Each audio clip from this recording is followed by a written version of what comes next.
September 1939. The world trembled as Germany invaded Poland.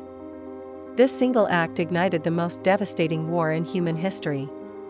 At the core of the Axis stood three powers: Nazi Germany, Fascist Italy, and Imperial Japan.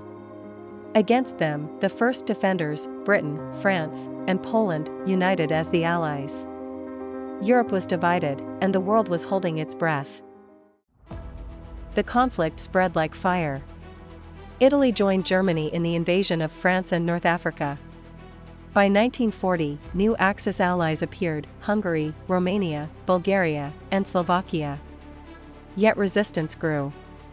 The Netherlands, Belgium, Norway, Denmark, and Greece fell to occupation, but their governments fought on from exile. In the east, China endured its brutal war against Japan.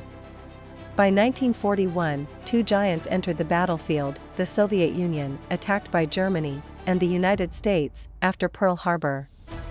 The Allies now included Britain, the Soviet Union, the United States, China, and dozens of nations rallying under their banners. This was no longer a war of just great empires. Canada, Australia, New Zealand, and South Africa, dominions of Britain, sent armies across oceans. Colonial soldiers from India, Nigeria, Algeria, and beyond fought battles far from home. Brazil joined the Allies, sending troops to Europe. Meanwhile, Croatia emerged as a puppet state under Axis control. Even neutral nations felt the weight of war: Sweden supplying iron to Germany, Switzerland guarding its neutrality while banking Axis gold. From the Arctic Circle to the South Pacific, every corner of the globe was touched. By 1942, over 50 nations had pledged themselves to the Allied cause.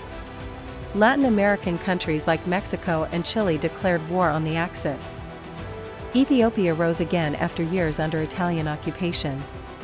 Across Africa and Asia, colonial troops fought for a freedom that was not yet theirs. The Axis, though powerful, was stretched thin across Europe, Africa, and Asia. The Allies, with growing strength, turned the tide, from Stalingrad to El Alamein, from the Pacific Islands to the skies above Britain. The war was no longer a regional conflict. It was a true world war. In 1945, the Axis collapsed. Germany surrendered. Italy changed sides. Japan fell after the bombs of Hiroshima and Nagasaki. But the victory was not only for Britain, America, or the Soviet Union. It was won by millions, from Polish pilots in the Battle of Britain, to Indian soldiers in Burma, to Brazilian divisions in Italy, to the resistance fighters across occupied Europe. Out of this global struggle rose a new world order: the United Nations, the Cold War, the end of empires, and the birth of new nations. The Second World War was not fought by a few. It was fought by the world.